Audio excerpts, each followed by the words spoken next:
on est plutôt à 26 au global, ça a rebaissé un petit peu. Donc sur tous les métiers confondus, qu'ils soient connexes, les mains dans le terminal, effectivement on est à 26%, France-Europe, c'est à peu près kiff-kiff. Et quand on arrive sur les métiers, du coup, alors on va commencer par la cybersécurité, parce qu'elle a un tout petit peu moins mauvais élèves au global, mais au global sur la cybersécurité c'est 11% de femmes dans les métiers. C'est quand même 11% tout confondu versus ce fameux 26%, donc c'est quand même un sujet. Et alors dès qu'on est sur des métiers techniques, on ouvre un terminal, on commence à faire un peu des choses, il faut être un peu formé, je suis incapable de faire par exemple, bon ben là on descend à 5%. Donc 5% de femmes qui du coup mettent les mains dedans et du coup créent, vous imaginez bien, des solutions techniques répondantes. Et bien écoutez, une partie de la population, en tout cas, au nana, on va dire ça comme ça, si potentiellement on peut le dire. Et après sur l'infrastructure, on descend un peu dans les tréfonds, donc ça c'est vraiment les deux parents, mais méga pauvres, vraiment sur les secteurs numériques. Et là en infra, on est à 8% de femmes, tout profil confondu, et là les mains dedans, c'est 4%. L'infrastructure, ça n'a pas l'air d'attirer les femmes, voilà, ou en tout cas on ne les recrute pas parce qu'on estime qu'elles n'ont rien à faire dans notre secteur, parce qu'on va essayer de voir un peu tous ensemble.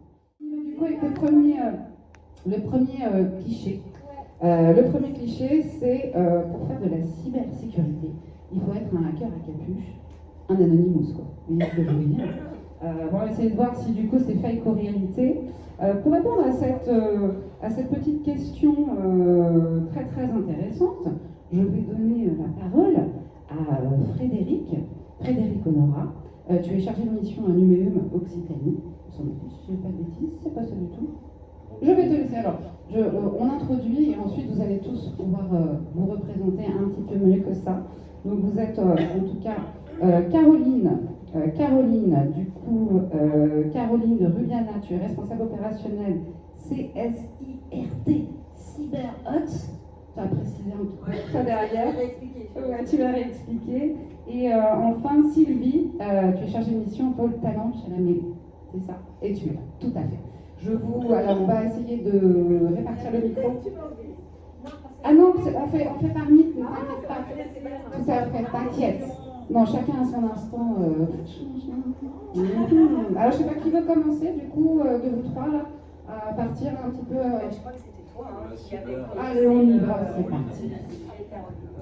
Donc, bonjour à tous, je m'appelle Caroline de Rubiana, donc je suis responsable opérationnelle de Cyberoc, qui est une structure créée par la région, c'est le centre cybersécurité de la région, mais qui a été créé pas pour être des opérationnels de la cybersécurité sur le terrain, mais pour accompagner les organisations dans la compréhension des problématiques de cybersécurité. C'est ça, vous devez voir depuis quelques années que ça s'est un peu aggravé, qu'il faut comprendre le problème pour pouvoir se protéger. Et de l'autre côté, on a la chance d'avoir un écosystème qui est hyper riche en Occitanie, beaucoup d'entreprises de cybersécurité. Et on est là aussi pour mettre en avant cette filière et permettre à ceux qui ont besoin de sécurité de rencontrer ceux qui font de la sécurité. Mais du coup, ça nous amène sur pas mal de sujets connexes, dont la formation et le recrutement. Donc on connaît un petit peu ce sujet. Et donc je suis aussi responsable CSIRT, c'est comme ça qu'on le dit, Computer Security Incident Response Team. Alors par contre, dans le numérique, il faut connaître un peu l'anglais, c'est un peu difficile de s'en passer. Il y a différents niveaux de CSIRT, ou de CERT aussi, on peut dire, Computer Emergency Response Team. Mais pour Cyberoc, c'est une mission qui a été confiée par l'État. Il y a toutes les régions pratiquement ont pris cette mission et la rendent opérationnelle sur le territoire. Et on est là pour répondre aux organisations qui sont face à des attaques et qui ne savent absolument pas quoi faire. Quand je demandais aux jeunes que je croisais ce qu'ils voulaient faire plus tard, ils me disaient « le pen tester ». Alors pen tester c'est hacker, mais bon, le white hacker un peu. Oui, alors, donc, je vous arrête tout de suite, les hackers, les white hackers, ethical hackers, ce que vous voulez, c'est 5% des métiers de la cybersécurité. C'est pas, faut arrêter. Dans la cybersécurité, on a besoin de gens qui sécurisent avant d'attaquer. C'est pour ça qu'on a dit 29%, je savais que c'était 29%, parce qu'il y a plein de métiers qui sont connexes à l'informatique, mais qui ne demandent pas à être des experts en informatique. Par contre, il faut quand même comprendre comment ça fonctionne. Il y a des serveurs, il y a des données qui se baladent entre les machines, il faut quand même avoir cette vision, sinon on ne va pas comprendre ce qu'on fait. Et donc il y a beaucoup de métiers qui demandent des choses organisationnelle, de procédure, de compréhension de la menace. Il y a beaucoup de gens qui sont recrutés à la sortie de Capitole, donc c'est une université droit, politique, etc. Parce qu'on a besoin de gens qui étudient la situation géopolitique et qui comprennent où sont les groupes de hackers, pourquoi ils fonctionnent comme ça, qu'est-ce qu'ils font, etc. Et quelle est la menace qui en résulte. Ils sont pas dans l'informatique. On a besoin de juristes. On n'a pas besoin d'être en capuche. Alors c'est même pire que ça. Parce que le syndrome du type en capuche, non mais justement, enfin, alors je vous explique. Sauf si vous voulez faire du vrai hacking, enfin être un vrai hacker, mais en fait les hackers dans les entreprises, même les pen-testers, ils sont obligés d'écrire des rapports, de faire des réunions avec les clients, de leur parler, d'être pédagogues. Donc s'ils arrivent comme ça, complètement renfrognés avec leur capuche, ça passe pas quoi. On doit peut-être avoir d'autres éclairages sur le hacker à capuche. Passer derrière Caroline, c'est quand même souvent un exercice très compliqué. Alors, bonjour à toutes et à tous. C'est bien, il y a énormément de filles, ça c'est cool. Moi, je suis Sylvie Lonnel. Je représente une association qui s'appelle La Mêlée, qui œuvre sur toute l'Occitanie. La Mêlée, c'est le facilitateur du numérique. On est organisé en 4 pôles, et parmi ces 4 pôles, moi j'appartiens au pôle talent, où on développe un certain nombre d'actions pour acculturer, sensibiliser, accompagner les personnes à aller vers le numérique. Et pour rebondir sur la thématique, en ce qui concerne la cybersécurité, il y a énormément de métiers, comme le disait Caroline, et il y a besoin d'énormément de compétences. La faille première dans le monde de la cybersécurité, c'est l'humain. Et donc il faut que l'humain connaisse un petit peu comment s'armer, comment se sécuriser face aux problématiques numériques. Et je dis ça parce que dans le cadre des formations qu'on a mis en place à la Mêlée, on a formé 12 femmes à Toulouse et 12 femmes à Montpellier sur le métier de référent cybersécurité. Ce métier de référent cybersécurité ne nécessitait pas forcément au départ des compétences techniques. C'est en fait un métier qui va permettre à la personne de comprendre un petit peu comment fonctionnent les failles de sécurité et qui va derrière processer, mettre en place des règles au sein de l'entreprise, au sein de la structure, pour pouvoir former les équipes en interne, pour pouvoir être capable d'identifier des failles potentielles. Et en fait, c'est le lien entre le monde des non-informaticiens et le lien entre les techniciens, les hackers, les ethical hackers, qui sont là pour pouvoir régler les failles. L'autre sujet que je voulais aborder, quand on parle du hacker à capuche, avant que je travaille à la Mêlée, j'ai eu une autre vie, je travaillais dans une école d'informatique qui s'appelle Epitech. Et dans cette école informatique, on sélectionne les élèves, les étudiants, sur leurs compétences humaines. Et donc quelqu'un qui veut travailler dans la cybersécurité, qui veut travailler dans le développement informatique, qui veut travailler dans l'infrastructure, on va lui demander d'abord d'être curieux, de faire de la veille, d'être capable de pouvoir comprendre une problématique d'un client, de pouvoir la synthétiser et de pouvoir discuter avec d'autres membres de l'équipe projet, parce que pour faire un projet informatique, il faut être plusieurs, et d'être capable de pouvoir communiquer les uns avec les autres. Donc le geek à capuche, c'est mort. Le mec, il n'arrivera jamais à travailler dans ce domaine-là. Donc il faut vraiment avoir des compétences humaines de communication, d'organisation, d'esprit de synthèse, de curiosité, qui font que c'est des compétences qui sont tout à fait capables d'être mises en place par des femmes comme par des hommes. Donc c'est aussi des métiers pour des femmes qui n'ont pas de capuche ou avec capuche. Il y en a avec des capuches. On a le droit, Mais oui, bien sûr, non, on ne veut pas stigmatiser. Bonjour, donc je suis Frédéric Honora, je représente Numéum. Numéum, c'est plus connu sous le nom Syntec Numérique, mais on a changé de nom il n'y a pas longtemps, il y a 2 ans maintenant. Le Syntec, c'est une fédération, un syndicat professionnel qui représente les entreprises du numérique. Donc c'est le syndicat principal en France. Il y en a de moins en moins parce que justement on fusionne, on s'agrège. On porte la convention collective Syntec, donc quand vous êtes salarié dans le numérique, 9 fois sur 10, sur votre bulletin de salaire, il y a écrit convention collective Syntec, voilà. Donc nos adhérents, ce sont, il y en a un peu plus de 2500 qui représentent à peu près 90% du chiffre d'affaires du secteur. Donc c'est tous les gros que vous connaissez, les éditeurs, Microsoft, Google, etc., les entreprises de services comme Capgemini, etc., et puis des startups, etc. Voilà. Le sujet, pour ma part, donc je suis dirigeant d'entreprise et donc depuis 25 ans, j'embauche des gens dans à peu près tous les domaines, enfin, beaucoup de domaines dans l'informatique. Le sujet chez nous, c'est pas si vous êtes un homme, une femme, si vous portez un handicap ou pas, etc. C'est pas le sujet. Le sujet chez nous, c'est est-ce que vous êtes aux bonnes compétences, avec le bon savoir-être, en gros, quoi. Voilà, et la bonne dynamique. C'est uniquement ça, en fait. Donc, le vrai sujet, c'est d'être à sa place. Mais bon, c'est un sujet pour plein d'autres métiers, il n'y a pas que les métiers de l'informatique. Donc voilà, le vrai sujet de la mixité pour nous, oui, il y a une majorité d'hommes, surtout dans des métiers comme ça. Bon, en effet, parce qu'il y a encore des mentalités qui vont des plus jeunes âges, hein, où voilà, le numérique c'est pour les geeks, alors que c'est pas du tout pour les geeks. Et comme tu disais, Caroline, en effet, il y a plein de gens qui ne sont pas des geeks, et plein de métiers maintenant qui évoluent. Il y a plus d'une centaine de métiers dans le numérique. Et dans tous ces métiers-là, on a besoin de tout type de compétences et de tout type de savoir-être. Et en effet, plus on a de la mixité, mieux c'est. Évidemment, dans une équipe, quand il y a des hommes et des femmes, c'est des façons parfois similaires et parfois différentes de concevoir les choses, d'apprendre les problèmes, de trouver des solutions. Les hommes ont un certain type de créativité, les femmes un autre, et parfois le même aussi. Et donc c'est ça qui compte en fait, c'est vraiment être à sa place pour résoudre les problèmes. Alors on résout beaucoup de problèmes dans ce domaine de la cyber. Mais c'est vrai que si vous connaissez la série Mr. Robot, on voit le gars à capuche, quoi. Voilà, excellent acteur au demeurant. Mais voilà, ça c'est l'informatique des années 80. Voilà, à l'époque, c'est vrai qu'il y avait beaucoup d'hommes qui se dirigeaient vers ces métiers. Les métiers de l'infrastructure, je crois que c'est le prochain thème, ou c'est le thème suivant. Troisième thème, pardon, je ne veux pas spoiler. Mais les métiers de l'infra, c'est aussi un peu le côté, les rodis. Vous savez, les rodis, les gens qui, pour les concerts, ils montent les scènes, etc., ils mettent les tables de mixage, etc. C'est un peu cette idée-là des rodis, alors qu'en fait, maintenant, il y a de plus en plus de femmes. Donc, dans l'idée, c'est ça. Et chez nous, par exemple, chez Numéum, le président, la présidente, je spoil, la présidente est une femme. Voilà, la présidente nationale, la déléguée régionale est une femme. On a aussi un programme qui s'appelle Nova Intech, qui s'appelle Femmes du numérique, bon, qui est aussi dirigé par une femme. Globalement, mais la mixité, c'est pas une question de femmes, évidemment, c'est une question d'hommes et de femmes, la mixité. Voilà. Voilà, et merci pour l'invitation. Merci, ouais, tout à fait. Les enjeux, je te rejoins sur la question de la compétence, finalement, parce que c'est la clé. Un poste, une mission, un être et des compétences et des savoir-être, ça c'est clair.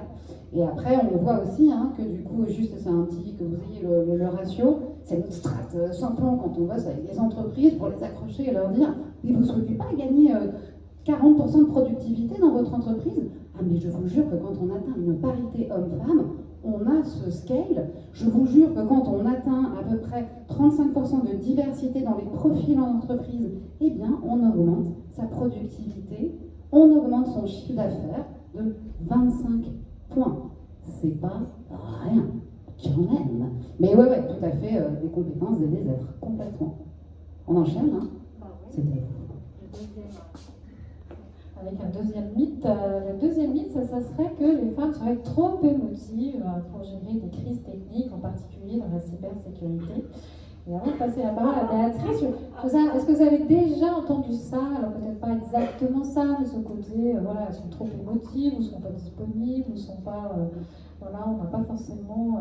on les associe pas, en tout cas, sur des sujets stratégiques, comme on a vu tout à l'heure, sur des choses à impact, qui sont au cœur de la stratégie de l'entreprise. Et du coup, elles sont souvent mises de côté. C'est quelque chose que vous avez levé la main juste. Alors, ça fait du bien, ça fait bouger aussi. Et du coup, je suis ravie, Béatrice, de te recevoir. Béatrice Corsacchiso, tu es sur des sujets de satellite, positionnement, captation du signal, et tu as développé aussi création, et tu as développé des solutions innovantes, puisque pour toi, tout ce qui est innovation était au cœur. Non seulement les créer, mais les installer. Et donc, je vais te laisser compléter ton profil, et puis on va pouvoir embrayer direct sur ce mythe. Merci, bonjour à toutes et tous. Je pense que si effectivement on parle mixité, on parle beaucoup de choses. Donc Syntonie, c'est quoi? C'est une entreprise qui fait des systèmes GPS. Jusque-là, tout va bien. On s'adresse nous qu'en B2B, donc à tous les types d'industries. Et on fait des produits très performants qui sont reconnus dans le monde entier. Chouette. Et vous savez quoi? Il y a des hommes et des femmes derrière tout ça. Et on adorerait qu'il y en ait même plus des femmes parce que, comme disait tout à l'heure Bénédicte, la confrontation des différences de vision est hyper fructueuse. On n'est pas en train de dire qu'on veut mettre de côté les hommes, sinon il n'y en aurait pas un sur le plateau avec nous, et vous ne seriez pas là, messieurs. On est en train de se dire qu'on est complémentaires. C'est une réalité, pour certains et certaines on se ressemble beaucoup, pour d'autres on est vraiment aux opposés. Et c'est les opposés qui font la dynamique d'une entreprise. Dans nos métiers, il y a un produit particulier qui va peut-être vous parler. Quand vous vous promenez dans le métro, pour l'instant, vous pouvez envoyer des textos, vous pouvez téléphoner. Par contre, vous ne pouvez pas être géolocalisé. Ça veut dire que si jamais vous vous cassez une jambe ou que vous êtes toute seule ou tout seul au milieu d'un escalier d'un métro, un peu compliqué pour la personne qui doit venir vous secourir. Ça, c'est ce que nous, on produit. Et bien, vous savez quoi? Pour faire ça, il nous faut des ingénieurs et des ingénieurs, il nous faut des techniciens et des techniciennes, et toutes ces belles personnes, ce sont aussi des femmes. À moitié de nos équipes, ce sont des femmes. Pourquoi? Parce que, en fait, c'est quoi les conditions prérequises pour faire ce genre de métier du numérique? C'est être résilient, adaptable. Pour l'instant, je dis qu'au masculin, mais on va beaucoup rire. Mais ça se conjugue au féminin, c'est ça qui m'est arrivé. Et on a besoin de se concentrer et d'avoir un esprit de synthèse. J'aimerais bien que chacune d'entre vous se pose la question du « est-ce que je réponds à ça ?» Bien sûr. En tant que femme, on répond à tout ça. On a un courage extrême, déjà parce que ça fait depuis le début des temps et que culturellement, on nous a mis dans des petites bottes, donc on est déjà très adaptable, déjà très résiliente, déjà très synthétique, et on sait sacrément bien qui nous sommes. Et je pense que les qualités du numérique, homme ou femme, c'est savoir qui je suis, sur quelle qualité je me pose, et comment je vais m'en servir, et comment je vais me vendre auprès d'un employeur pour lui dire je suis la personne qu'il vous faut. Ça veut dire avoir compris le poste offert, mais ça c'est devenir un homme ou une femme, de savoir lire une annonce d'emploi, et ne pas hésiter à se dire très bien, je fais peut-être 80% de cette fiche de poste que je vois actuellement, mais je leur fais confiance et je leur dirai de façon transparente pour m'aider à faire le scale-up des 20 autres pourcents du chemin à parcourir.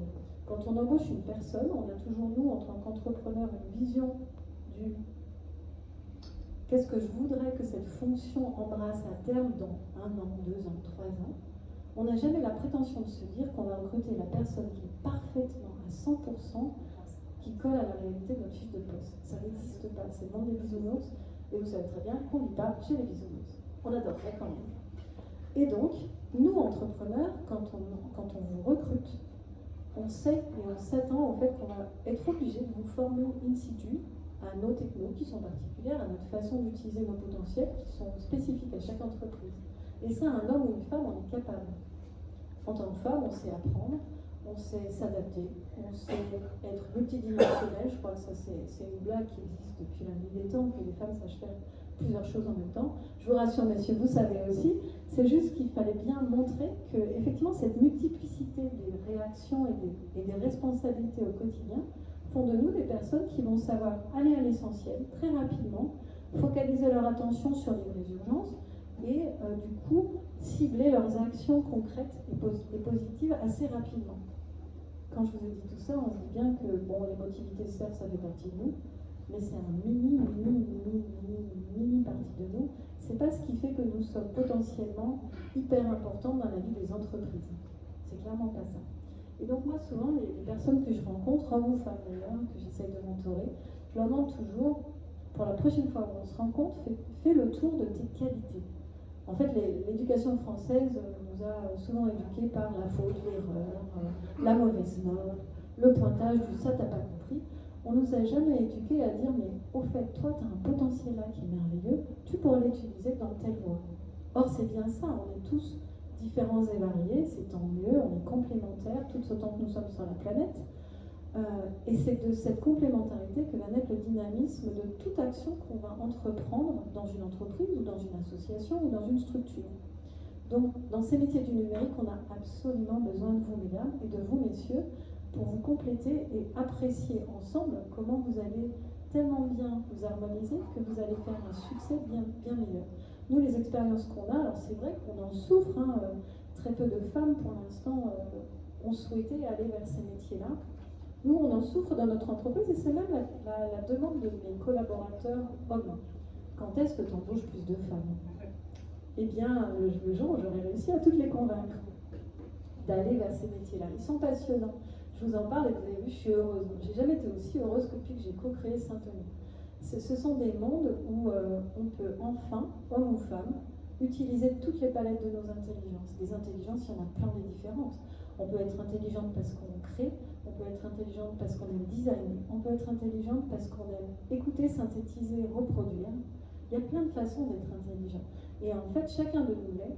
On est tous nés avec des formes d'intelligence différentes, mais c'est celle-ci qu'on va mettre au service de nos carrières et qu'on va mettre en exergue et qu'on va valoriser et dont on va être les propres ambassadrices en fait. Pour embrasser une carrière, déjà il faut un minimum de passion, il faut savoir ce qui nous meut, qu'est-ce qu'on veut faire, est-ce qu'on veut faire plutôt du social, est-ce qu'on veut protéger les autres et protéger en cybersécurité, on fait sacrément bien, n'est-ce pas? Est-ce qu'on veut aider à autre chose? Nous, le produit dont je vous parle, en fait, il aide à sauver des vies. C'est génial quand même en faisant de l'informatique qu'on puisse aider à sauver des vies. Moi, je suis vachement fière des ingénieurs qui travaillent avec nous et qui, par leur entêtement depuis 10 ans à repousser les limites de l'existant, font que maintenant, les pompiers, d'ailleurs c'est en ce moment, là, ça se passe à l'heure où je vous parle, au Mont Blanc, on est en train d'installer, de faire une démonstration avec les pompiers français de ce que fait notre techno qui va pouvoir être scalé en Europe et puis dans le monde entier. Voilà, c'est à ça que vous pouvez contribuer. Parfois, ça prend des chemins assez détournés. Vous allez arriver dans un univers professionnel qui va vous dire, moi, je cherche telle compétence. Et puis vous, au moment de construire votre carrière dans cette entreprise, vous allez découvrir des dimensions qui n'étaient peut-être pas explicitées sur une offre d'emploi. Vous allez montrer à la personne qui vous êtes en train de devenir avec cette entreprise et lui montrer où est-ce que vous pouvez aller encore. Parce qu'il ne faut pas se leurrer, la vie ça change, les humains évoluent en permanence. On n'est pas la même personne à 20 ans, à 30, à 40, à 50 et à 60 non plus, je peux en témoigner, j'ai bientôt 60 ans. On change et on accepte que ce changement il est toujours vers le positif. Moi ce que je crois que c'est que dans les métiers du numérique, la seule qualité intrinsèque, c'est la résilience, l'adaptabilité, savoir se tromper et capitaliser sur nos erreurs pour ne pas les refaire, mais en faire des forces. Ça c'est l'esprit californien, mais qui a tellement raison. Alors en ce moment, par les USA, je suis d'accord, c'est pas politique corporate, mais il y a un truc que j'ai appris de mes voyages, c'était ah non, mais c'est très bien de te tromper en fait. Parce que du moment que tu analyses pourquoi tu t'es trompé, où était la faille, et comment tu vas ne pas la reproduire ensuite, mais en fait, tu as tout gagné. Parce que ça veut dire que le prochain coup, c'est un succès. Et en fait, c'est ça qu'il faut que vous proposiez. C'est-à-dire que peut-être que chacun de nos parcours de vie sont des méandres. Par contre, on s'est capitalisé sur qu'est-ce qui n'a pas marché pour nous et qu'est-ce qui va enfin marcher pour nous. Et être joyeuse d'emprunter ce chemin. Bien, non?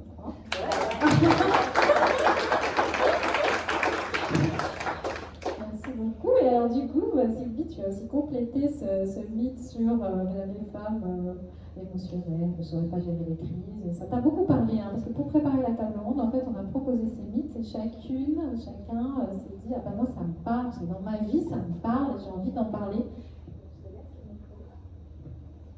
Alors quand j'ai entendu parler de cette thématique, j'ai tout de suite pensé à une femme dont j'ai parlé très spontanément, mais aujourd'hui je pense à 2 femmes. La première, c'est, vous savez qui a inventé le GPS? On parlait de GPS tout à l'heure. Normalement, Vous avez dû en entendre parler tout à l'heure. Eddie Lamar, c'était une femme extraordinairement belle qui était actrice, mais en plus d'être belle et actrice, c'était une scientifique.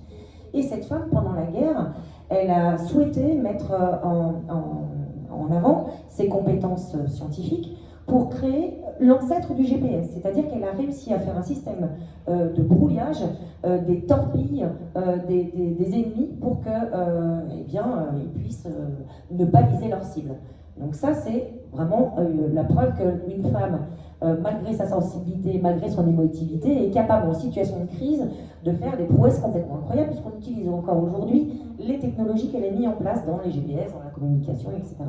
Et la deuxième femme qui, pour moi, a fait vraiment preuve d'héroïsme dans un cas de crise, c'est Margaret Hamilton. Margaret Hamilton, c'est la personne qui a créé le système embarqué de la mission Apollo 11. La première fois où les hommes ont alluni, c'est grâce à un système qui a été mis en place par une femme. Et en relisant un petit peu son histoire, j'ai appris quelque chose. 3 minutes avant d'aller unir, il y a eu un gros problème technique. Et en fait, grâce au système qu'elle avait mis au point, avec toutes les failles qu'elle avait imaginées potentiellement, ils ont pu, malgré ces difficultés, à l'unir tel qu'elle l'avait prévu. Donc voilà 2 exemples complètement incroyables, et il y en a encore beaucoup aujourd'hui. Ce que je voudrais dire, c'est que la problématique qu'on a aujourd'hui dans ces métiers-là, c'est qu'on manque de rôle modèle. Un homme qui fait quelque chose de bien, il va le faire savoir naturellement. Une femme qui fait des choses bien, elle se dit bah, c'est normal, donc je ne vais pas le faire savoir. Et peut-être qu'il manque vraiment de ces rôles modèles, de parler, de continuer à témoigner de toutes ces femmes qui ont fait et qui continuent à faire des choses extraordinaires.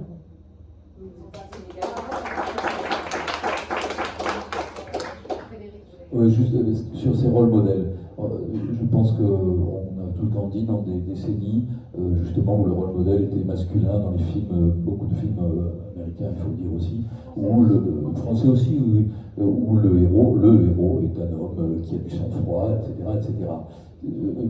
Qui a un personnage d'ailleurs qui a été vraiment bien caricaturé, peut-être que vous avez vu ces films OSS 117 avec Jean Dujardin qui incarne justement de façon très stéréotypée cet homme-là, macho, qui a du sang-froid en toutes circonstances, il va découper un crocodile pour faire à manger, etc. Enfin, bon, sauf que c'est pas lui qui fait à manger, évidemment, hein, il va dire que c'est à la femme de faire à manger. Et ça c'est une caricature, on est quand même là-dedans, même encore aujourd'hui, on est dans ces stéréotypes. Pourquoi le sang-froid, qui est nécessaire à toute gestion de crise, serait l'apanage des hommes? Pour avoir du sang-froid, pour moi, il faut connaître et apprendre à gérer ses émotions. Et en tant qu'homme, je suis j'ai grandi dans une méconnaissance totale de mes émotions, et j'ai dû apprendre à savoir nommer mes émotions, où elles se situaient dans mon corps, etc. Enfin, vraiment, quelque chose de basique, mais comme un homme, ça ne doit pas pleurer, il y a aussi tous ces uns, hein, un homme, ça ne doit pas pleurer, un homme ceci, un homme cela, et du coup, beaucoup d'hommes dans mon entourage, dont je fais partie, ont été coupés des émotions, se sont coupés des émotions, et donc j'ai vu, moi, et j'en ai fait partie aussi, des hommes péter les plombs, entre guillemets, face à des crises, et j'ai fait partie de ces hommes-là, péter les plombs, dire on va tous mourir, etc., donc manquer complètement de sang-froid, parce que justement j'avais des émotions qui venaient, j'étais incapable de les nommer. Voilà, donc je pense que c'est vraiment pas l'apanage des hommes ni des femmes, c'est connaître ses émotions et savoir ce qu'elles disent, ce qu'il y a derrière, et pouvoir ensuite les gérer pour avoir du sang-froid. Et ça, autant les hommes que les femmes, on est tout à fait capable de le faire, il n'y a pas de sujet.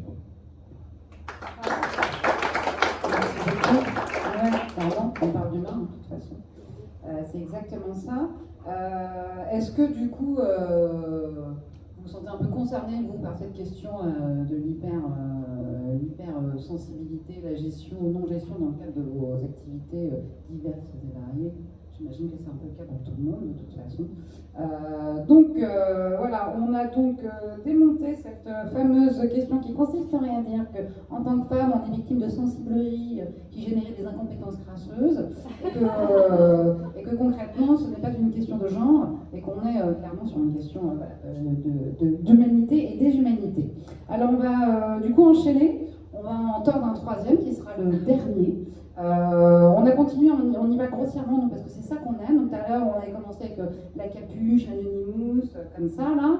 Et maintenant, on enchaîne sur l'infrastructure. C'est du travail physique. Donc, c'est pas pour les femmes. Voilà. Donc, voilà, on va voir si fake ou réalité. On va donner de l'extension à tout ça, bien évidemment. Du coup, je vais donner le bâton de parole pour commencer à... Oui, alors bon, c'est un sujet un peu... C'est vrai qu'il y a une vision de tout ce qui est électronique, tirage de câbles, camions, nacelles. Je ne sais pas jusqu'où on va quand tu dis infrastructure. C'est possible qu'effectivement, avant, il y avait essentiellement des hommes, il y a de plus en plus de femmes. Après, les structures ont changé, le métier a changé quand même. D'abord, il y a une meilleure vision de ce que c'est. Donc je pense qu'aujourd'hui, on a la chance que les personnes, quelles qu'elles soient, puissent avoir accès au métier et voir ce que c'est la réalité du métier. Parce qu'il y a, je pense, dans tous les métiers, il y a un fantasme énorme.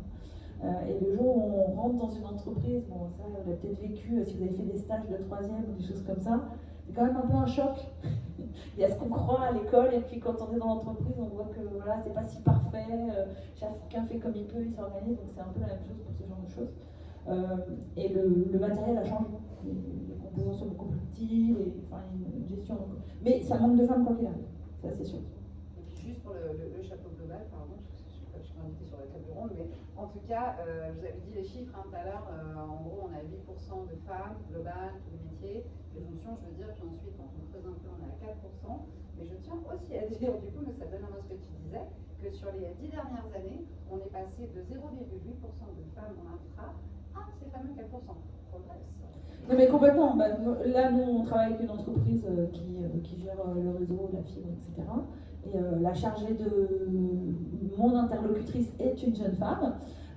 Et à un moment, c'est une femme qui est venue installer toute la partie réseau, le switch, etc. Bon, ok, c'était une ancienne militaire qui a bossé dans les télécommunications. mais voilà, et c'est très bien. Mais le métier a changé, le matériel a changé, c'est plus des gros machins très lourds, donc c'est pas trop un problème. Mais et justement, par rapport à ce qui a été dit, la problématique la plus importante qu'on a, c'est que les femmes s'interdisent d'aller vers ces métiers. C'est pas que. À l'entrée de l'université, ils n'ont plus de femmes en fait. Ça a fait comme ça. Alors que quand moi je suis rentrée à l'université, il y avait plein de femmes en mathématiques, en physique, il y en avait partout. Et on en parle souvent. À l'époque, il y avait plein de femmes qui faisaient de la programmation. Alors, on retrouve pas mal de femmes dans la programmation. Il y a eu des choses, YouTube, Twitch, tout ce que vous voulez, nos influenceurs qui font tout un travail sur la féminisation des métiers. Ça les fait revenir. Mais c'est vrai qu'à l'entrée de l'université, dans les métiers scientifiques de façon globale, c'est pas génial. Non, c'est pas génial. Donc c'est vraiment. Et je sais pas pourquoi vous vous interdisez d'y aller. Il n'y a aucune raison. Donc. Les connaissances de métier, on imagine. Elle pense qu'elle passe pas. Parce que je pense que les filières, on n'a pas hyper refait, du coup, des différents types de missions qu'on peut y accomplir, tu vois. Mais je pense qu'il y a aussi ça. Mais il y a clairement le il y a une représentation. Mais bon, voilà. Moi, j'ai envie de vous dire que c'est passionnant. En fait, ce qu'il faut savoir, c'est qu'actuellement, les lois dans les entreprises ont évolué et on a des contraintes, nous, en tant qu'employeurs, c'est faire attention à la santé et à la sécurité de nos salariés. Ça veut dire quoi? Ça veut dire qu'on a des... qu'on n'a plus de batterie en fait. On n'a plus de batterie, c'est pas grave, je vais parler comme ça. Ça marche aussi. Il a dit qu'il faisait très bien. Mais c'est pas grave. Donc ça veut dire en fait que maintenant, nous, en tant qu'employeurs, on est censé vous protéger et vous fournir des moyens de mener à bien vos métiers sans que, à terme, vous ayez trop mal au dos, que c'est trop mal sur le pied. C'est pareil pour les hommes ou pour les femmes. Et en fait, nous, dans les métiers typiquement qui sont infrastructures, le maximum de poids soulevé, c'est 20 kg. En tant que femme, on sait faire ça. Je pense qu'on a tous été déjà faire des courses, pousser nos cahiers avec Claire, et ramener nos énormes sacs en montant les escaliers dans notre appart. 20 kilos, ça ne fait pas peur en fait. Donc la question poids, pour moi, la question muscle, il faut la mettre à part. L'autre question, c'est quels sont les intérêts de ces métiers-là et quelle qualité on doit chercher en nous si on veut se dire que c'est ça qui va nous intéresser. Ce sont des métiers créatifs manuels. Moi, je recherche beaucoup des compétences féminines pour ça. Déjà parce que physiologiquement, pour le coup, on a des mains plus petites. Et c'est un énorme avantage en électronique. Et quand il faut aller connecter des petites choses précisément, là, c'est pas une question de cognition, là, ça va vraiment être une question physiologique. C'est un avantage, vous imaginez comment c'est trop cool. C'est la première fois que j'entends ça. Oui, mais c'est une réalité terrain. Et c'est tellement une réalité terrain que je me fais piquer tous les talents qui existent par Airbus, qui avait bien compris ça 20 ans avant moi. Voilà. Petit avion. Bah oui.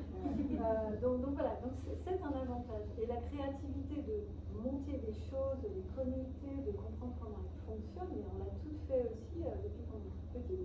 On a joué au Lego, on a joué à tout un tas de trucs. C'était pas plus féminin que masculin.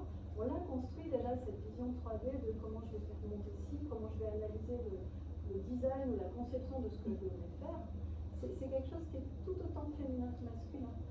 C'est vraiment une question de zone d'intérêt. C'est pas une question de s'interdire parce que, ça va être parce que ça m'intéresse d'avoir les mains dans le cambouis. Et honnêtement, alors je disais, j'ai bientôt 60 ans, ça veut dire que, voilà.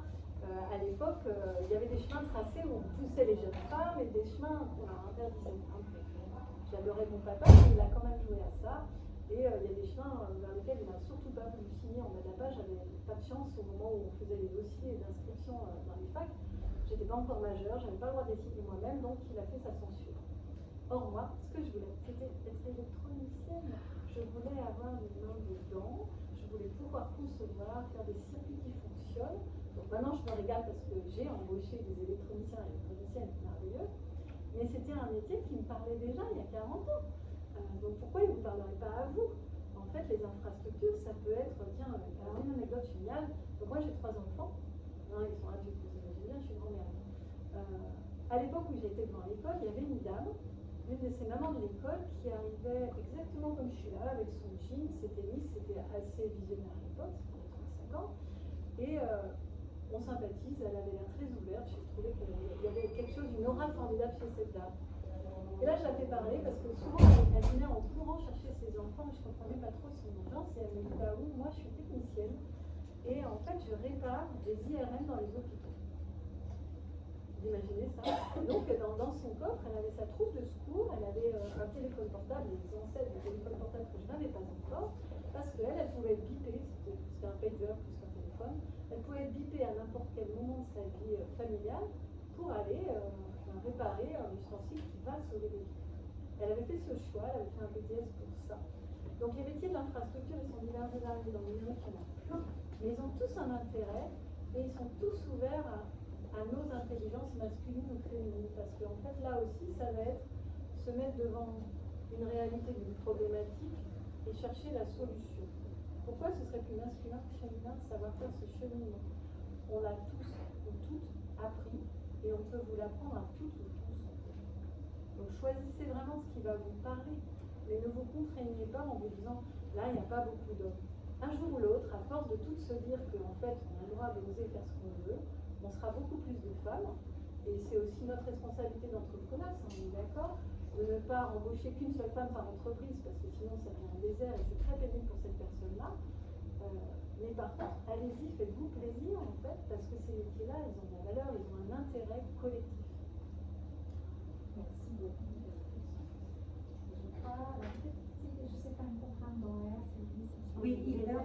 Presque. Alors du coup, peut-être que tu prennes la parole là maintenant. Oui, alors continuez à vous renseigner sur la multitude de possibilités qu'il y a dans le numérique, puisque avec des compétences telles qu'on les a décrites, de résilience, d'organisation, de curiosité, il y a vraiment énormément de possibilités dans le numérique. La chance qu'on a aujourd'hui, c'est qu'il y a beaucoup de formations qui sont à la destination de gens qui sont en reconversion. C'est-à-dire qu'on a pu démarrer, je ne sais pas, dans la biologie, et puis à un moment donné se dire bon, il n'y a plus de taf, ou alors je ne m'y retrouve plus, et aller vers le domaine, dans l'un des domaines du numérique, où il y a plein de formations qui sont géniales et qui sont à la disponibilité de tout le monde.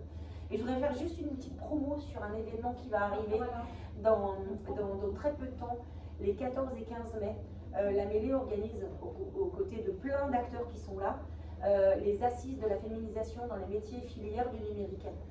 C'est à Montpellier. En revanche, tous les temps forts, la plupart des temps forts sont en live. Donc, on vous donnera les liens pour vous inscrire. C'est vraiment un moment où plein d'acteurs, tout l'écosystème, même au-delà de l'Occitanie, hein, il y a Elisabeth Moreno, l'ancienne ministre de l'égalité homme-femme, qui sera présente pour pouvoir parler de son parcours qui est complètement incroyable et de dire qu'il y a de la place pour tous et aussi pour les femmes dans ces filières-là.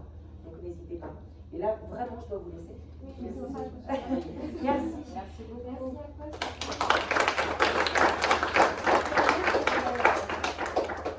Je voulais rebondir sur ce thème. J'ai en face de chez nous des voisins, un médecin et une sage-femme.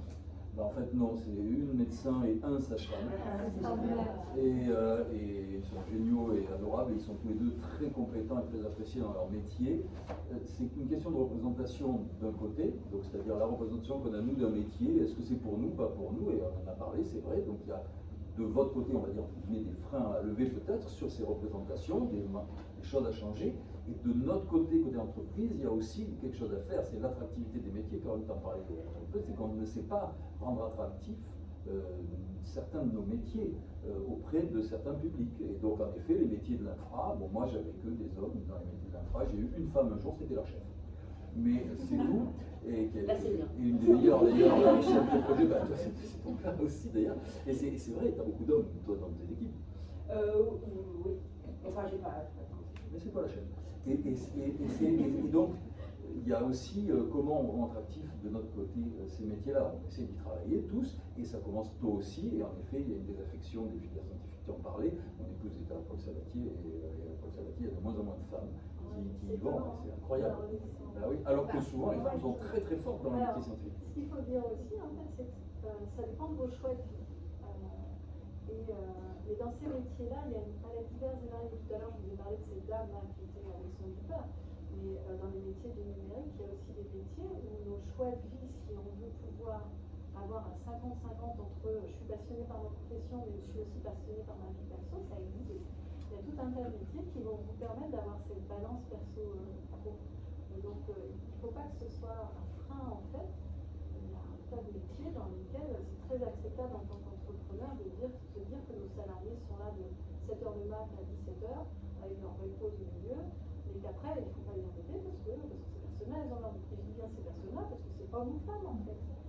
Chez nous, on a des papas qui prennent des congés de paternité relativement longs, et je les félicite. C'est pas ça qui doit nous arrêter, c'est comment on va faire nos choix par rapport à ce qu'on veut être, et ensuite et qui on est. Mais tous ces métiers-là, ils sont possibles pour quel que soit le rythme que vous voulez avoir. Moi, il y a une époque de ma vie où, quand mes 3 enfants étaient très très demandeurs, ils étaient ados et j'avais besoin de pouvoir être là pour eux, j'avais fait un choix d'un métier très différent qui me faisait commencer à 6h le mat, mais je savais qu'à 14h j'étais à la maison et que je vais pouvoir faire tout ce qu'il faut, aller aux réunions par prof, tout ça. Donc architecturer nos vies, c'est possible. Et tout à l'heure, on parlait de carrière avec Méandre. J'en suis un super exemple. Moi, j'ai changé 7 fois de carrière. Si moi j'ai osé, vous pouvez oser aussi. Hein. On n'est pas en train de vous dire que votre projet, il doit être un projet sur les 30, 40, 50 ans qui viennent, soyons fous. Enfin, je vous espère pas pour vous, vous avez aussi, je pense que c'est pas fun. Il y a un moment où il faut savoir se poser quand même. Moi, je l'ai fait 7 fois, parce que 7 fois, j'ai eu envie de me réinventer. Et à chaque fois, j'ai capitalisé sur qu'est-ce qui me faisait plaisir avant, pourquoi j'étais heureuse là, et pourquoi maintenant, tiens, j'ai fait le tour, mais sur quoi j'ai capitalisé pour faire autre chose qui aura du sens aussi dans ma vie pro. Et c'est parfois même moi en tant que DRH, parce que je fais aussi du recrutement dans mon entreprise, je cherche, il y a des potentiels qui sont très intéressants à chercher sur des personnes qui se reconvertissent régulièrement. Alors régulièrement, c'est pas tous les ans. Faites pas ça non plus parce que vous n'aurez jamais le temps de capitaliser sur votre expertise et vous allez être frustré et c'est pas gratifiant pour soi-même de toujours être l'apprenti mais pas l'expert, l'experte. Mais des personnes comme ça qui ont osé finalement se réinventer sont des personnes intéressantes dans l'entreprise parce qu'elles vont avoir une vision plus 360 degrés et une façon avec beaucoup d'humilité d'apprendre un nouveau savoir. Et une dernière chose, si je peux me permettre, quand vous voulez commencer une carrière, un des moyens qui va vous donner une autonomie financière rapide et une reconnaissance du marché rapide, c'est l'apprentissage. Moi, j'adore recruter des apprentis parce que ça nourrit aussi mon envie de co-construire les talents de demain. Et on a une certaine responsabilité quand on a une entreprise à co-construire les talents dont on a besoin. Et ça vous permet à vous d'apprendre un métier, d'apprendre ce que c'est l'univers professionnel et de vous faire connaître et de prouver qui vous êtes.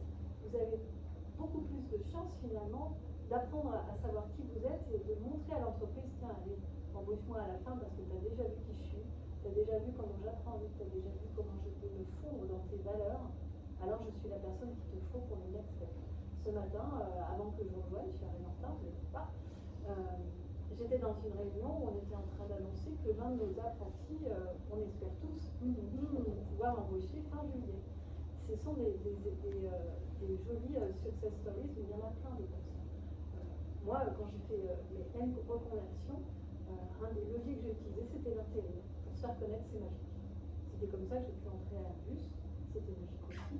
Mais c'était par des missions d'intérim où on leur raconte déjà notre parcours, on leur raconte ce que c'est nos potentiels. Tout à l'heure, je vous ai cité des formes d'intelligence, mais il y en a plein.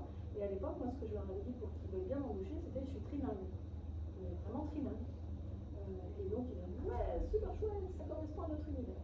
Il y a toujours des choses qui vont correspondre aux entreprises que vous voulez rejoindre. Et donc, mon dernier conseil serait, quand vous postulez, parce que c'est ce que je vous souhaite. Vous allez choisir votre formation, puis après vous allez postuler. Faites le homework avant, d'aller regarder sur Internet quelle est cette entreprise, quelles sont ses valeurs, est-ce que je m'y reconnais, quelle est son histoire, qu'est-ce qu'elle vend vraiment et à qui elle s'adresse. Comme ça, quand vous allez arriver dans l'entretien d'embauche, vous allez pouvoir dire, ben voilà, moi j'ai telle qualité, je sais faire ça, je suis adaptable parce que, et c'est pour ça que je serai la bonne personne dans votre poste. On a besoin de comprendre si la personne elle vient et qu'elle a envoyé 10 000 CV, mais qu'en fait elle n'en a rien à faire de nous, et puis grosso modo elle va s'ennuyer, et à la fin de la période d'essai elle nous dira ah ciao, bonsoir. Ça m'est arrivé d'avoir des personnes qui sont arrivées qui ont fait ça. Pour moi c'était une frustration parce que j'avais capitalisé sur leur formation, et puis finalement elles se rendaient compte qu'en fait ce qu'on lui offrait leur plaisait pas, et elles sont parties ces personnes, hommes ou femmes. Donc faites ça, parce que ça va vous faire du bien aussi de vous projeter et d'avoir ce miroir face à votre futur employeur, de dire moi je suis tout ça, maintenant vas-y achète et forme-moi pour que je sois encore mieux. C'est la conclusion en fait. On va dire. Bravo en tout cas, merci. Bravo à vous toutes et tous, si vous êtes là, si vous avez envie. En tout cas, ce qui est super, ce que vous avez partagé, c'est que vous êtes la bonne personne. Vous êtes la bonne personne. Ouais. C'est vraiment le message que vous avez partagé. Et c'est extraordinaire, ce sont des professionnels, ce sont dans un environnement professionnel. C'est que voilà, on a besoin de vous. Voilà, venez comme vous êtes. Dans tous nos métiers. Dans tous ces métiers ont besoin de vous. On a vu que le poids psychologique, il est vraiment culturel et qu'on se le porte nous-mêmes. Malheureusement, l'environnement aussi le porte, mais il y a des personnes qui agissent. Un petit mot de complémentaire? Venez comme vous êtes, mais soyez à votre place. C'est vraiment soyez à votre Prenez place. Choisissez Voilà. votre Graal. Oui, c'est très important. Les métiers du numérique, pour finir, recrutent, mais attention, on ne recrute pas tout le monde, n'importe comment, n'importe quand, etc. Voilà. Déjà, on recrute un peu moins cette année et l'année dernière, ça ne vous a pas échappé. Le monde est un peu compliqué en ce moment, et encore plus depuis quelques mois. Alors, voilà. Mais disons que globalement, on avait une croissance prévue à plus de 5% et on sera à moins de 3,5%. Donc, on continue de recruter. Depuis 12 ans, le secteur recrute, mais un peu moins. Ça veut dire qu'il y a du job, mais il faut se battre un peu plus. Donc, il faut encore plus être à sa place, etc. etc. J'aime beaucoup l'approche que tu as sur dire renseignez-vous sur l'entreprise, etc. Je suis complètement d'accord avec ça. C'est vraiment un job d'aller se vendre, entre guillemets. Le mythe, l'autre mythe qui consiste à dire le numérique recrute, j'arrive, je file mon CV, j'ai un job, ça c'est pas vrai. Ça existait qu'il y a 40 ans. Ouais, c'est ça. Depuis ça, voilà. Un tout petit peu à la sortie du Covid, mais pas plus. Dans les faits, c'est un secteur comme tous les autres, c'est-à-dire qui cherche des compétences spécifiques, des savoirs spécifiques, et donc il faut se les mettre en avant et être à sa place. Pour vous aider dans vos recherches, nous avons cet après-midi Thomas qui sera à votre disposition sur un stand Numéum qui s'appelle Numérique Emploi. C'est un dispositif d'intérêt général gratuit qu'on fait avec France Travail et avec Atlas pour vous coacher dans vos démarches de recherche d'emploi ou de reconversion. Donc en gros, vous allez rencontrer des professionnels, des recruteurs, des RH, etc., qui enlèveront la casquette RH pour mettre une casquette coach dans un entretien individuel et pouvoir donc vous dire tout haut ce qu'on ne vous dira jamais en entretien, parce que ce n'est pas le lieu, c'est pas le machin, etc. Et vous donner aussi des contacts, de noms des entreprises à contacter, etc. Vous aider dans votre recherche. Voilà. Numérique emploi, Thomas, il sera là tout à l'heure. Voilà.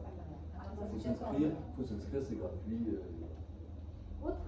Pour terminer, on s'était dit qu'on faisait un petit peu justement le moment, pas promo, mais le moment actualité. Est-ce qu'il y a d'autres actualités que vous voulez partager avant qu'on clôture cette table ronde? Moi, par rapport à tout ce qui a été dit, si les métiers de la cybersécurité vous intéressent, il y a pas mal de portails. Enfin, il y a 10 ans, Demain Expert Cyber, qui a été créé par l'État, qui vous permettra de comprendre les métiers. Il y a pas mal de petites vidéos où les gens parlent de ce qu'ils font au quotidien et vous verrez que c'est très divers. Il y a aussi un document panorama des métiers de la cybersécurité. Donc il y a une trentaine de métiers et on voit bien que les compétences sont très très variées.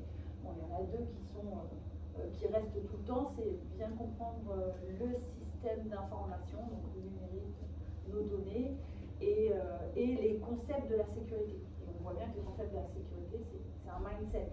C'est pas savoir si le firewall est bien réglé, ça c'est un détail. Et puis on a beaucoup d'acteurs justement sur le territoire pour vous aider. Donc numérique emploi.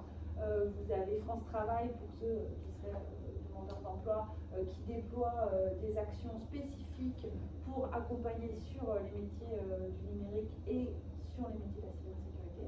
Nous, on a déjà animé des webinaires pour eux, justement, en présentant en Orient des personnes qui étaient venues parler de leur métier. On avait réussi à rassembler des femmes, justement pour montrer qu'il y avait des femmes dans tous les métiers de la cybersécurité. Même si, bien sûr, c'est mixte. Et voilà. Et après, nous, c'est Cyberoc, c'est le centre de cybersécurité créé par la région Occitanie. Le site, c'est cyberoc.com, donc vous pouvez nous suivre aussi sur LinkedIn. Il y a un annuaire aussi des entreprises dessus. Il y a un annuaire de tout, alors pas de toutes les entreprises, parce que c'est long de toutes les référencer, mais on essaye vraiment de l'enrichir et vous avez une vision globale de l'écosystème de la cybersécurité en Occitanie. Donc ça peut aider, mais il n'y a pas que les gens de la cybersécurité qui recrutent en cybersécurité. Tous les gros industriels ont des équipes en interne. Vous avez Informatique Banque Populaire qui maintenant s'appelle ECESI, qui est à Malma et qui a bien entendu une équipe de gens qui sont experts de la cybersécurité. On a de la chance, en Occitanie, il y a 110 000 emplois dans le numérique, il y a plus de 20 000 entreprises, en effet, donc c'est compliqué de toutes les connaître. Il y a plus de 20 000 entreprises qui embauchent, enfin toutes n'embauchent pas, mais en tout cas potentiellement. Et donc, en effet, on a la chance d'être dans une région très dynamique, avec un écosystème. Il y a Cyberoc, il y a la mêlée qui était là tout à l'heure, il y a Digital 113, je ne peux pas tous les citer. On a un écosystème tellement riche, tellement dense, et la moitié de l'emploi est sur Toulouse, enfin sur la région toulousaine. Il y a un barycentre vraiment du fait des avionneurs, ça vous a pas échappé. Voilà. Mais il y a quand même des métiers dans les territoires. Il y a pas mal de développement. Montpellier, quand même, avec l'industrie du jeu vidéo, des choses comme ça, sur le niveau numérique, Montpellier. Perpignan dans la Green Tech aussi. Oui, il y a plein d'endroits. T'as l'école du cinéma, etc. Ouais, tout à fait. On a vraiment beaucoup de Est-ce que choses. Béatrice, est-ce que tu as peut-être On termine parce qu'on a noté oui qui vont. Oui, tout à fait, j'ai juste un truc à dire. Effectivement, on a parlé de quelques métiers du numérique, mais là je suis joyeuse qu'on en parle d'autres.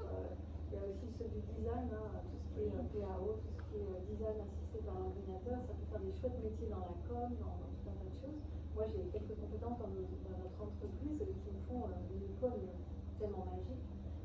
Donc si vous êtes créatif ou créatif, que vous avez dessiné à la main et que en plus vous apprenez à le faire sur une tablette, ça fait plaisir aussi, ça marche.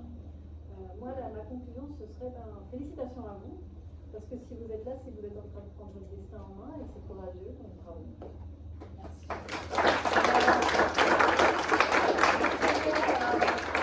Pour l'instant, promo, on est à la maison quand même, on veut le faire. Votez pour moi, prochaine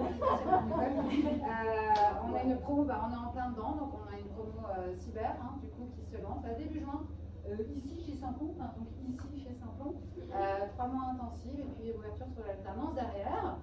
Donc si vous vous demandez, si vous vous dites, voilà, donc adressez-vous à la team du coup Saint-Plon qui roule là-bas. Voilà, c'est tout si je voulais dire. C'est parfait, donc on a terminé cette partie-là. Merci à vous. Merci à vous. Merci beaucoup. C'est très précieux d'avoir vous. Merci beaucoup.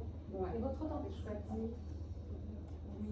Et du coup, on va pouvoir bien écouter d'autres témoignages de femmes qui se sont reconverties, qui sont dans ces métiers, qu'on va accueillir. Et sachez qu'après, donc c'est à peu près de midi à midi et demi, s'il est possible de faire un tour du lieu. N'est-ce pas Cécile? Il est possible de faire un tour du lieu à midi et demi pour visiter cet espace. C'est ça, propose de vous faire faire une petite visite.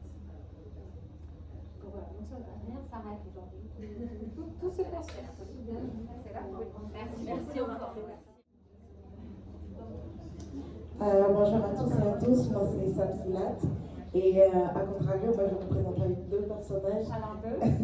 L'un des personnages d'abord qui m'a beaucoup inspiré c'était Violetta, je ne sais pas si plusieurs l'ont regardé, et c'était le fait de travailler ou en fait de développer en fait ce qu'on a à l'intérieur de nous, principalement notre propre passion, notre passion, au lieu que ce soit ce que les parents ou notre entourage veulent nous inculquer ou nous faire comme métier, que ce soit vraiment ce qui nous passionne. Et du coup le deuxième personnage c'est ma maman, parce que elle travaille travaille, en fait, elle travaille à plein temps et elle gère aussi une ONG à plein temps où, en fait, elle promeut les femmes, du coup, le droit des femmes, l'égalité des femmes. Elle contribue véritablement à ce qu'il y ait des femmes qui, par exemple, ont subi des abus ou autres, qui veulent se reconvertir, qui veulent s'insérer dans les métiers du numérique ou tout simplement dans les quotidiens.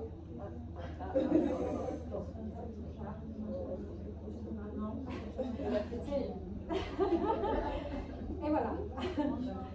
Bon, bah, en tout cas, tu peux terminer sans micro. Ouais. Sans micro. Et du coup, ma maman, elle est plus dans cette dynamique-là de vraiment aider les femmes à s'insérer professionnellement, à faire droit en fait, leur féminité au quotidien. Et ce n'est pas parce qu'on est une femme qu'on doit être marginalisée. Donc j'ai grandi avec ces deux personnages, le fait de vraiment à faire ce que j'ai envie de faire au quotidien, me retrouver dans un environnement où j'ai envie de travailler avec ce que je veux faire et également la promotion des femmes. On verra après comment tu alors, passer le bâton de parole, micro, sans bâton de parole. Mais... Bon, bien, bonjour à toutes et à tous, moi je m'appelle Marie. J'ai réfléchi là tout à l'heure, c'est compliqué de trouver un personnage un peu rôle modèle parce que malheureusement on en a pas énormément. Moi c'est un peu cliché, mais c'était le personnage de Demi Moore dans le film À armes égales. Je ne sais pas si vous connaissez, donc c'est une femme qui veut faire les Marines, qui veut aller à l'armée et qui se comporte comme un homme du coup pour être acceptée. Et qui, malgré le fait que ce soit une femme, en gros, elle réussit dans sa part. Ça fait longtemps que je ne l'ai pas vu, mais en tout cas, je sais que quand j'étais petite, j'admirais beaucoup son personnage parce que dans un milieu d'hommes, elle arrivait à faire entendre sa voix et donc je trouvais ça assez fascinant. Quoi. Voilà. Merci. Bonjour à toutes et à tous. Eh bien, donc je suis Stéphanie et moi, le personnage qui m'a inspirée, alors ça va venir un petit peu contredire plus ou moins ce que vous avez dit en fait, au tout début. Parce que donc, dans de ma génération et de ce dont je me souviens, en fait, c'est une des premières représentations féminines de femmes dans l'informatique en fait. Et vraiment son côté, le côté, enfin, moi c'est pas le côté asocial ou quoi, ou un petit peu atypique qui m'a attirée. En fait, c'est le côté, voilà, on promeut une femme qui a des super capacités techniques en fait dans l'informatique. Et ça, vraiment, c'est vraiment quelque chose qui m'attire dans ce personnage. Et je peux vraiment dire qu'elle m'a inspirée en fait dans ma reconversion. Voilà. Super, ça va être la deuxième question. Personnellement, moi, ça remonte à très très longtemps. Je pense que j'avais 5 ans quand j'ai lu ce livre qui s'appelle Les enfants de la Terre. Qui est une suite de livres. Le personnage a 5 ans, c'est une petite fille, et en fait, la préhistoire, elle se comporte comme un homme. Il n'y a pas de différence faite dans le livre, par quelques aventures, mais ça m'a montré, en fait, même à 5 ans, dès 5 ans, qu'en fait, on pouvait être une femme et faire un peu ce qu'on voulait, en fait. Voilà. Alors du coup, on va passer le bâton de parole qui n'existe pas. Est-ce que ça va marcher? Oui, garde le bâton de parole. Justement, par rapport à toi aujourd'hui, qu'est-ce que tu études professionnellement et peut-être le lien avec ce personnage, comment il t'accompagne? Je relis le bouquin très très souvent. Déjà.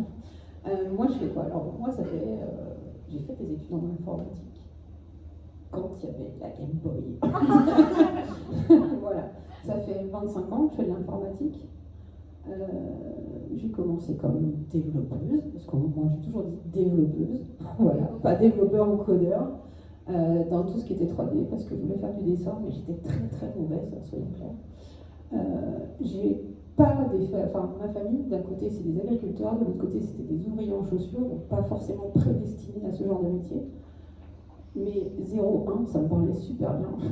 0, 1, 1, 1, 1. Enfin voilà, c'était très simple pour mon cerveau, que de la logique. Et puis j'ai essayé tous les métiers d'une entreprise en informatique. Donc j'étais développeur, chef de projet, commercial, à peu près tout. Pour essayer de savoir où était ma place dans l'entreprise. Donc ça va de la société de service aussi à un client final, enfin ce qu'on appelle un client final. Et mon poste à moi à l'heure actuelle, c'est chef de projet.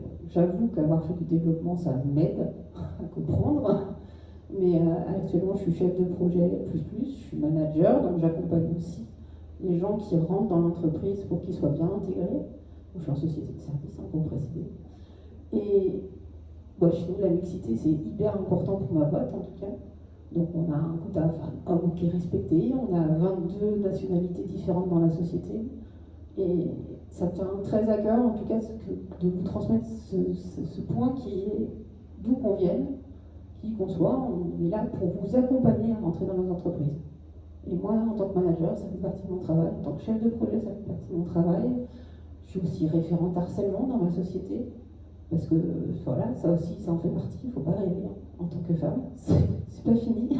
Voilà, on nous demande encore de faire le café parfois. Donc voilà. Et si vous avez des questions, je reste à dispo. Merci beaucoup. Comment Lisbeth t'a accompagnée dans ton parcours? Alors, j'ai un parcours un petit peu atypique en fait. J'en suis à mon 4e métier. Donc, j'ai commencé par aide-soignante. Ensuite, j'ai fait une reconversion dans le social en tant que conseillère en économie sociale et familiale. J'ai fait un petit passage à l'hôtellerie en tant que réceptionniste. Voilà. Mais au final, je suis revenue dans le social et après j'ai fait un burn-out en fait. Et là, je me suis vraiment recentrée sur qu'est-ce qui me ferait vibrer en fait dans mon métier. Pas qu'est-ce qu'on attend de moi en tant que femme et tout ça, parce que j'étais quand même beaucoup dans les métiers du care en fait, du soin du coup, qui correspondent quand même à une représentation féminine qui est quand même encore assez importante. Voilà. Et du coup, ce temps que j'ai pris pour me recentrer sur moi m'a permis de me rendre compte que, en fait, ça fait quelques années que justement, j'avais lu Millennium, j'avais lu les films et tout. Il y a quelque chose qui me fait vibrer là-dedans et tout. Et puis dans le rôle de l'héroïne, évidemment, voilà. Et je me suis dit, pourquoi pas explorer en fait cet axe-là, quoi. Voilà. Et en fait, c'est le fait aussi de repenser à cette représentation de femmes dans un métier tech qui m'a permis de me dire, en fait, j'en suis capable, quoi, vraiment.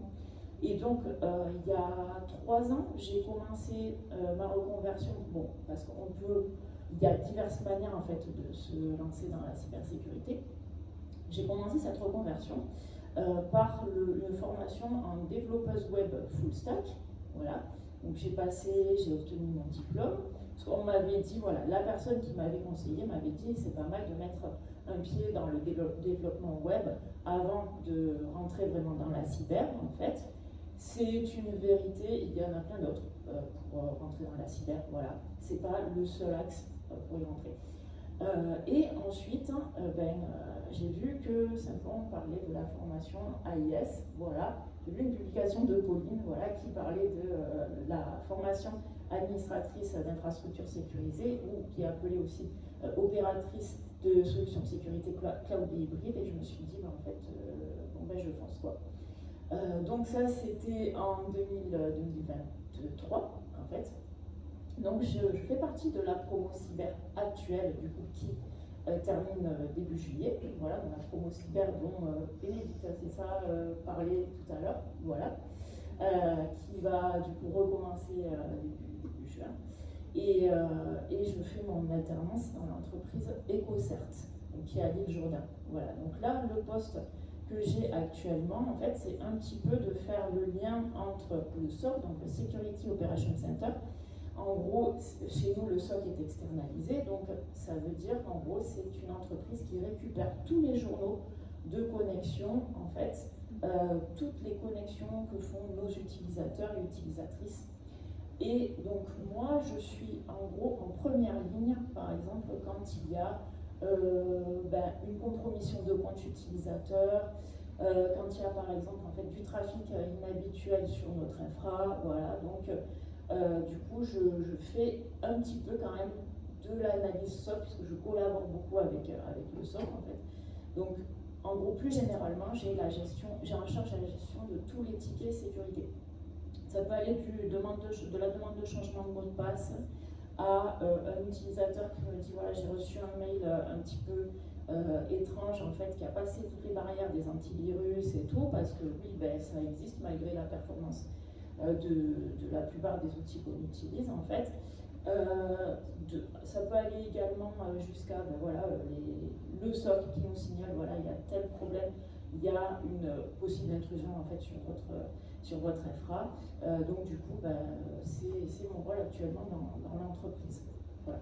Et c'est ce qui m'a permis aussi de découvrir mon attrait pour l'aspect analyse SOC purement en fait, parce qu'il y a plein de métiers dans la cyber.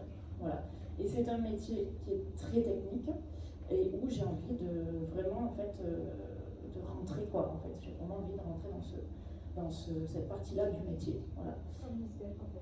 Exactement, c'est ça. Alors, à la différence du coup que Lisbeth, en fait, elle est un peu plus dans la sécurité offensive, en fait. Et moi, c'est plus dans la sécurité défensive que j'ai envie d'être. Voilà. Un autre tour de table. Je suis contente d'avoir commencé le personnage. Donc moi je suis développeuse web aujourd'hui et formatrice aussi à Saint-Plon notamment. J'ai fait une reconversion aussi. Donc dans mon autre vie avant tout ça, je faisais du théâtre, de la garde d'enfants et des arts plastiques. Donc rien à voir a priori avec l'informatique. Donc j'ai commencé à me reconvertir en 2020. On était encore dans le Covid, voilà, c'était une situation un peu compliquée. Et je me suis dit, bon, à part le bac, en fait, j'avais pas de diplôme. J'avais fait la fac, mais je ne suis jamais allée jusqu'au bout des diplômes. Et je me suis dit, bon, maintenant, qu'est-ce que tu aimerais bien faire ? Le théâtre, c'était super cool, la garde d'enfants aussi, mais j'aimerais me former, en fait, vraiment, et avoir, entre guillemets, un vrai métier. Et donc, je me suis dit, l'informatique, pourquoi pas aller plutôt le web design. J'étais partie, puisque dans ma compagnie de théâtre, je m'occupais de faire le site internet. Alors, à l'époque, c'était avec Wix, donc c'était sans coder, hein, bien sûr. À l'époque, pour moi, coder, c'était un monde qui était complètement inatteignable, et je me posais même pas la question, en fait. Et donc, j'ai fait une première pré-formation qui s'appelle Hackeuse avec Saint-Plon, qui est réservée aux femmes et qui est fait justement pour découvrir les métiers du numérique. Donc, je me suis dit, super, je vais faire ces 6 semaines, si je suis prise, et j'ai été prise. Et c'est là que j'ai découvert le code, en fait. J'avais testé moi-même de mon côté toute seule, HTML, CSS, etc. Mais j'y comprenais rien. Je me disais, c'est normal, d'une part, t'es une fille, d'une autre part, t'es littéraire. T'es pas scientifique, mathématique, etc. Sauf que ce que je ne savais pas, c'est qu'on parle de langage de programmation.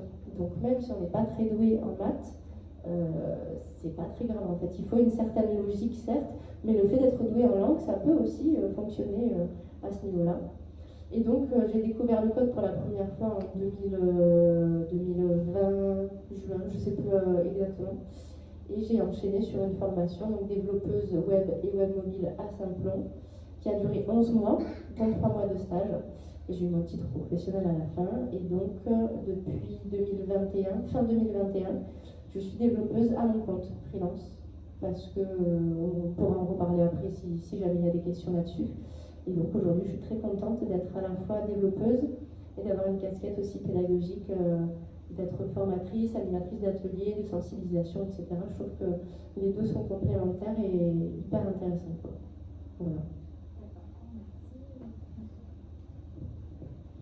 Alors, moi, j'ai fait des études d'ingénieur, donc d'ingénieur généraliste, donc je suis dans le numérique depuis fort longtemps. Ça n'a pas commencé avec une envie de faire du numérique. Quand j'étais petite, je voulais faire tout ce qui était médecine. Et je me rappelle, c'est moi qu'on appelait la médecin de la maison quand quelqu'un avait une maladie, un bobo.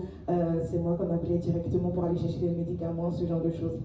Sauf que plus je grandissais, moi je me voyais dans ce métier parce que j'ai la facilité dans la logique, donc dans tout ce qui est mathématiques, tout ce qui est réflexion pour pouvoir trouver une solution.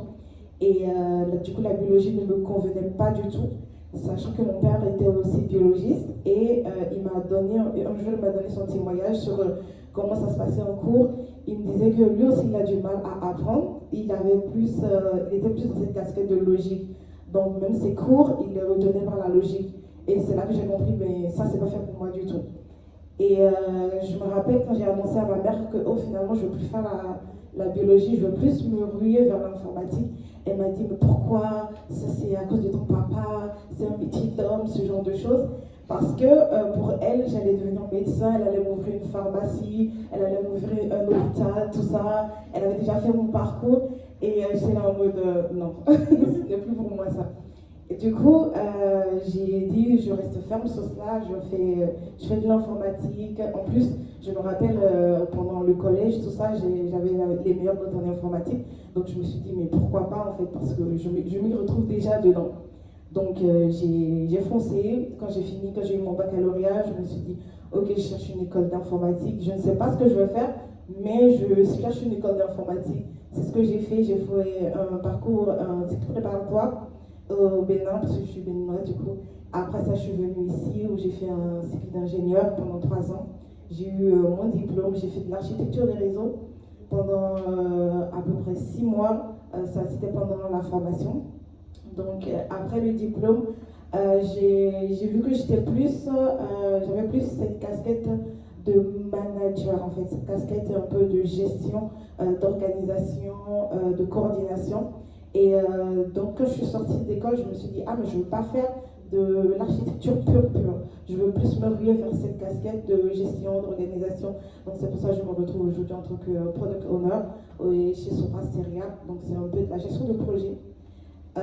Donc je suis dedans depuis 2 ans, bientôt 2 ans et demi.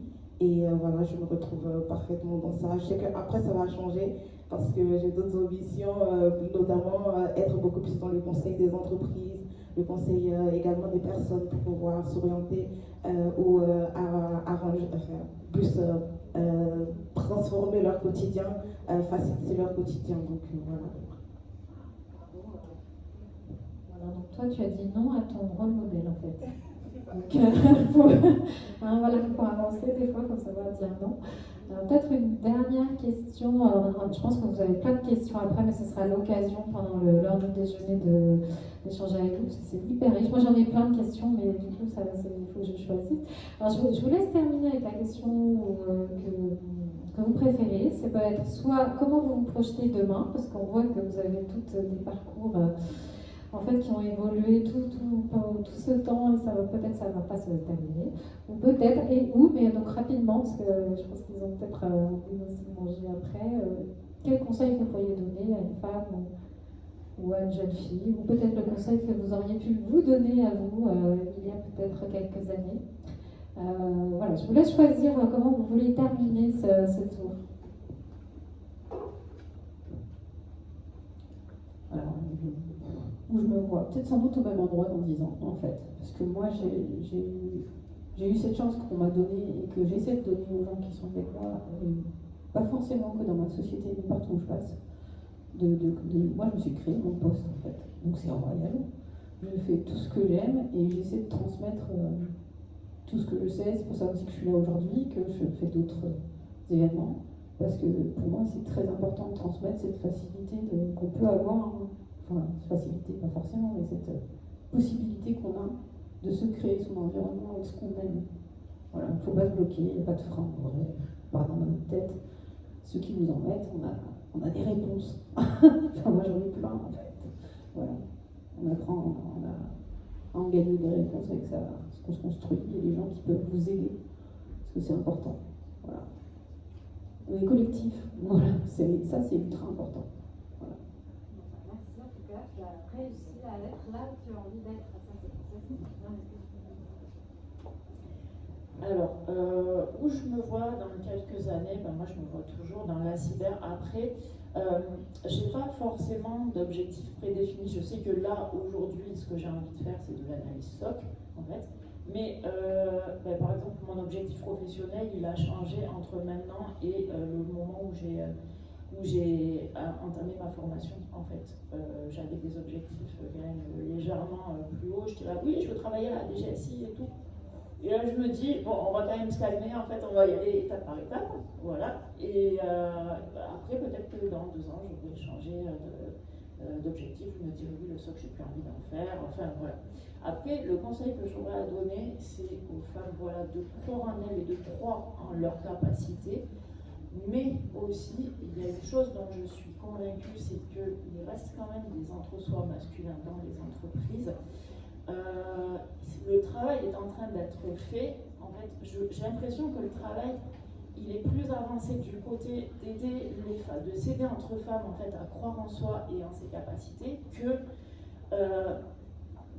dans la déconstruction en fait des entre-soi masculins. Il commence en fait, mais il est encore bien présent en fait dans certaines entreprises.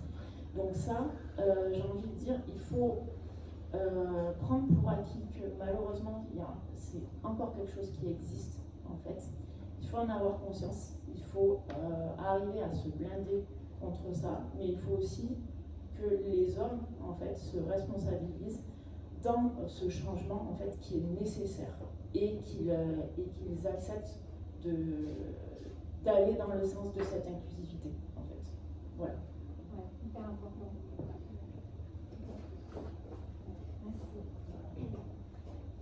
Alors moi, le conseil que je donnerais à toutes celles et ceux qui voudraient se lancer, ce serait de tester. Allez-y, mettez les mains dedans. Moi, le code, ça m'intéressait de loin, mais j'osais pas parce que, voilà, littéraire, etc.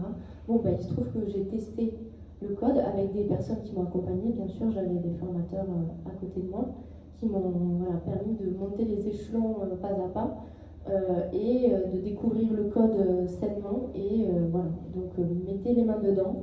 Et un autre conseil que je donnerais, c'est que vous n'êtes pas obligé d'être exceptionnel. Voilà, ça on oublie un peu. On n'est pas obligé d'être un rôle modèle, d'être la nouvelle Marie Curie de l'informatique ou la nouvelle Ada Lovelace. Non, c'est un métier comme un autre. On n'est pas obligé d'être passionné, de faire ça jour et nuit, de faire ça sur son temps libre, etc. Ça reste un métier qui est certes super chouette, hein, bien sûr. Hein, ça, je ne remets pas du tout ça en question. Moi, j'adore mon métier. Mais on n'est pas obligé d'être exceptionnel et d'être passionné dans nos loisirs, quoi. Voilà. Merci, c'est hyper important aussi. Alors moi, dans 5 ans ou peut-être un peu plus, je me vois un peu dans tout ce qui est, comme je disais tout à l'heure, le conseil.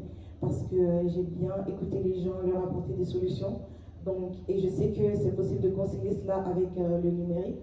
Et c'est comme ça que j'ai découvert le Digital Officer, qui est un métier au cours duquel on accompagne beaucoup les entreprises, les porteurs de projets ou autres personnes dans leur création d'entreprise ou dans leur numérisation au quotidien pour faciliter les tâches du quotidien. Donc c'est vraiment dans ce cercle-là que je me vois dans quelques années. Et si j'ai un conseil à partager, c'est principalement la persévérance. La persévérance, c'est un truc que ma maman m'a appris. Parce que elle disait toujours certes que c'était un métier d'homme, l'ingénierie, mais en même temps elle me disait toujours de ne pas abandonner, de toujours foncer, de faire ce qui me plaît, de faire d'aller en fait au bout de mes objectifs, même si je n'étais pas d'accord, d'aller quand même au bout de mes objectifs. Et en fait au départ certaines personnes ne vont pas comprendre, même nous-mêmes on va se dire où est-ce que je veux aller, enfin je ne sais pas où est-ce que je vais. Mais en fait, c'est en forgeant qu'on devient forgeron. Donc c'est en testant, en regardant, en baignant dans ce milieu-là qu'on se rendra compte que mais il y a beaucoup à en tirer en fait. Et comme ce qu'on a vu ce matin, il y a beaucoup de métiers en fait dans le numérique, beaucoup de ramifications, beaucoup de manières en fait d'apporter notre passion dans le numérique ou vice-versa. Donc voilà, pour moi c'est la persévérance et ne pas laisser ce que les autres vont dire influer sur nos propres croyances, sur ce qu'on a à cœur, sur ce qu'on veut faire.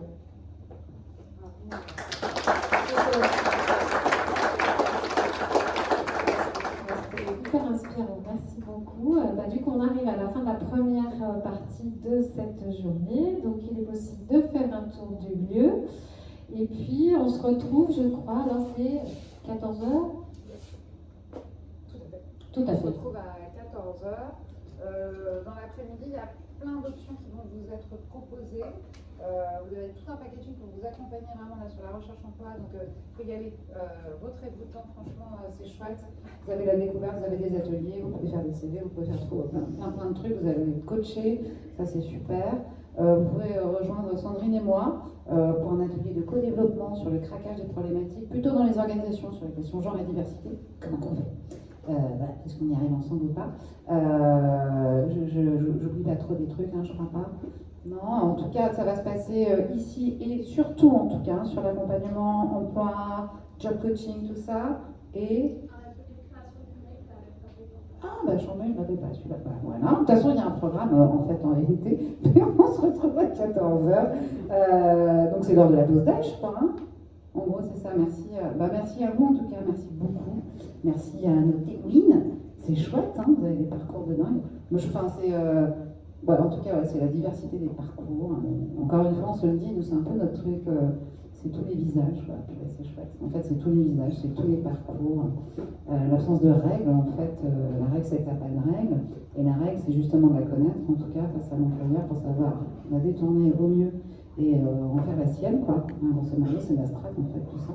Puis, une fois qu'on a pété les barrières, on rentre, et puis, en fait, des missions et des êtres, j'ai envie de dire. Donc en tout cas, effectivement, alors, du coup, c'est bon bref, et vous êtes, je crois, plutôt tous concernés un peu par la notion de carrière en ce moment de construction, que vous êtes en train de mettre en place. Donc je vous souhaite le meilleur, le plus grand, le plus fort, le plus haut. Vous avez des super conseils qui vous ont été adressés, franchement c'est chouette. Peut-être vous pouvez tirer fil à la discussion, je peux les mobiliser, je ne sais pas si vous avez envie de faire ça, mais voilà quoi. Puis je vous souhaite de belles choses, de belles aventures. Et en tout cas, clairement, c'est un univers dans lequel on voit, il y a moyen d'avoir 1000 vies. Ça, c'est quand même hyper chouette. Et puis, il y a surtout moyen aussi de se faire un peu des pépettes, et ça, on aime bien. Bah ouais, c'est cool, hein. C'est quand même aussi qu'il y a moyen, c'est possible. Et il y a moyen de le faire au service de l'intérêt général aussi. Enfin, ah là là, il y a un playground de dingue parce que c'est ça le sujet. Voilà, donc je vous souhaite le meilleur, le plus grand et la lumière. Et puis, on va aller manger. Et on se donne rendez-vous à 14h. Enfin, vous pouvez rester là, il y a des bienvenus, évidemment. Merci beaucoup.